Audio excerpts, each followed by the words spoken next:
Hi, this is Weekly Reflections, and I'm Nancy Joy, headed here to the 1st of June.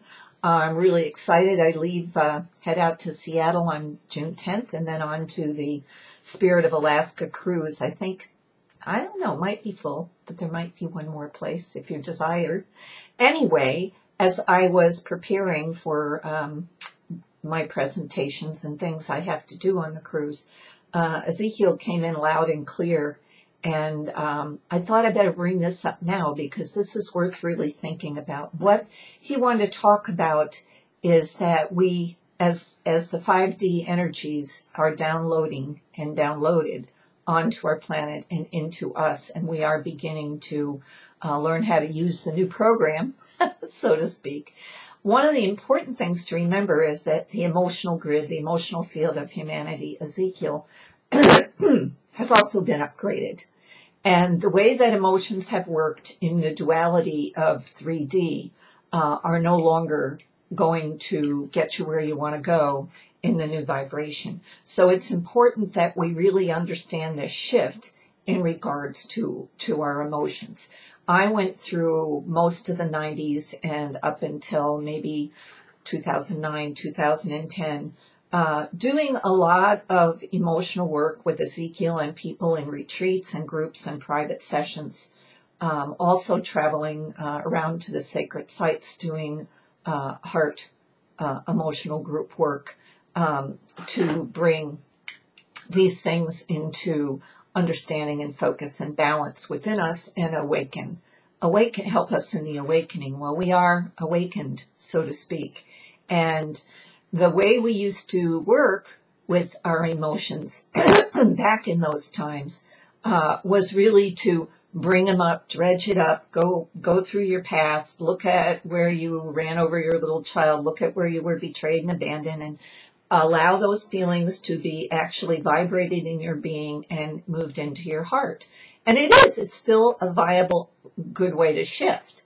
But we have to understand that then in that dimensional Ezekiel grid, let's say emotional grid, we were still dealing with the duality. I know we've talked about the duality of emotions, but we were really dealing with them in a dualistic way, the bad ones and the good ones. And I even have to admit, got a little suckered into the more difficult ones. Didn't spend a whole lot of these retreats laughing our way to joy. I mean, there was some of that, but as we now are moving into working with the emotions in a new way, I want to make it really clear what this new way is beginning to look like. And Ezekiel did a little channeling for me on it to read to you directly. So that's what I'm getting at here.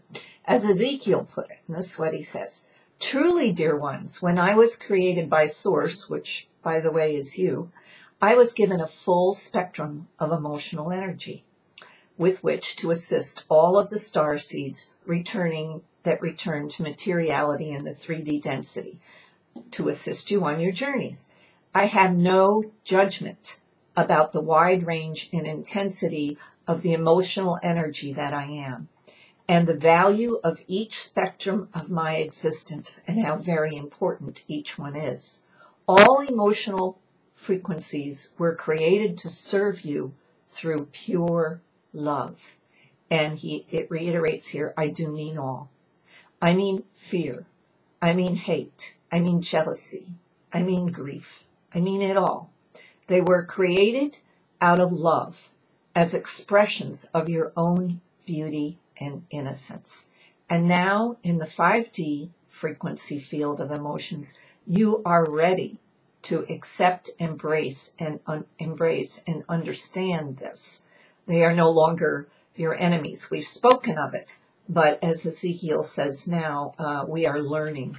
You are learning your own beauty and innocence through the full spectrum. The full spectrum has been a necessary part of existing in duality for as long as you have and it has been in this reality. Then he goes on to say, it's no longer any need to dredge up the more difficult and painful ones at all in the 5D. Crying, screaming, hurting is neither good nor bad. And what you're going to learn using these emotions in 5D is that they're neither good or bad, and the new emotional flow will be soft and gentle if you just allow the experiences of these emotions to come into your heart, to return to love. Isn't that why we are all here? Takes a lot of stress out of the emotional journey, doesn't it? So when you're in fear, let's say, and so afraid of something, that's when you want to not choose love over fear. What is that? That's duality, okay? So you're in the old form of spiritually working with emotions. In a way, you could say you're going to choose to love the fear. The fear is the innocent child in you that doesn't understand. And you're going to embrace it and flow with it until you have moved it into a place of love, a place of compassion, a place of understanding. Probably one of the harder ones would be grief. But the more you flow with grief, the more you don't try to stop it, the more you move into its embrace and bless it for the beauty of the feelings and the depth that it's opened in you, the more it becomes love. The more you're left with the loving memories and not so much the loss. So this is how we're going to move into all emotions now in the 5D, and it's really exciting because I've been sort of languishing out here, not doing any more retreats or anything like that for a number of years. I've known the processing as we used to do it is done, and it's been done for a while. And every time I hear people go back and saying, well, why don't you feel good? And what aren't you looking at? And what made you feel that way? That is really moving into duality and not integration. If you just allow the feelings to flow, allow the emotions, heart, mind comes together. This is the new 5D way, and I'm really excited about it. So I invite you to catch the magic. I'm looking forward to my presentations on the trip, and I'm hoping some of you are going to jump on board and come with me to Egypt in a whole new way. Lots of laughter, lots of joy, lots of new ways to use this emotional energy. Take care of who you are, have a great week, and catch the magic.